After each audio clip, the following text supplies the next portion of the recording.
Қайырлы күн баршаларыңызға. Үй жағдайында фастфуд орталығының бургерлерінен асып түсетін бургердің жасалу жолымен бөлісемін. Ең алдымен булочкаларын пісіріп аламыз, өте жұмсақ болады.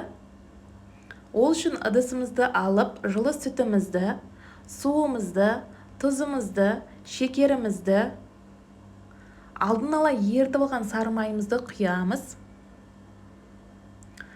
Жақсылап араластырып, дрожжымызды саламыз. Араластырамыз, қанша граммнан қосатынымыз описание бөлімінде жазулы тұр. Ұнымызды сала отыра, қамырымызды илеп аламыз. Бір етіп қамырымды илеп алдым. Бетін күленкімен жауып, ашытуға қоямыз 1-1,5 сағатқа. Қамырымыз көтерілді, ашыды. Ашыған қамырларымызды таразымен өлшей отыра 80-90 граммнан бөліп аламыз. Бөліп алған қамырларымызды дөңгелектей отыра формаға келтіреміз. Күш салмай, қолымызды дөңгелектеп, листерімізге орналастырып, бетін майлап, 20 минутқа жауып қоямыз. Көтеріледі қамырымыз. Енді жұмыртқамыздың сарысы мен сүт 1 қасық араластырып, бетіне жағып шығамыз. Қып-қызыл боп піседі. Барлығына жағып алып, күнжітімізді сеуіп, қызып тұрған пеште қызарғанша пісіріп аламыз. Осымен булочкаларымыз дайын. Өте жұмсақ болады. Енді котлетін дайындаймыз. Ол үшін ыдысымызды алып, фаршымызды саламыз. Алдын ала турап алған пиязымызды қосамыз. Жұмыртқамызды қосамыз. Тұзымызды қосамыз. Қара бұрыш, приправалар қоссаңыздар болады, мен қоспадым, бірақ 2 қасық кукурузный крахмал қосамыз. Жақсылап араластырамыз. Енді котлеттеріміздің формаға келтіреміз. Тарелкамызды алып, күленкімізді төсейміз. 120 граммнан алдын ала дайындап алған фарштарымызды салып, формаға келтіреміз. Осылай барлық котлеттерімізді формаға келтіріп, сковородкамызды қыздырып,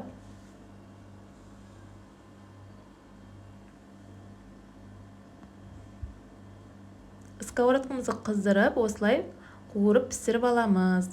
Салған уақытта формасынан өзгеріп жатса, дұрыстап жүрсеңіздер болады. 2 жағын аудара отыра пісіріп аламыз.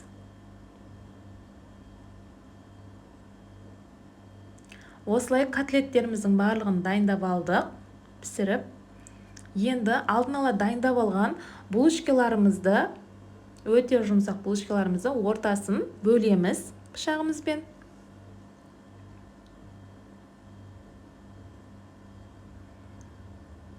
Ортасын бөліп алдық.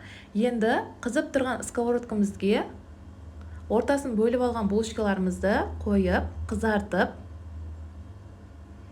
аламыз. Осымен дайын. Енді бургерімізді жинаймыз.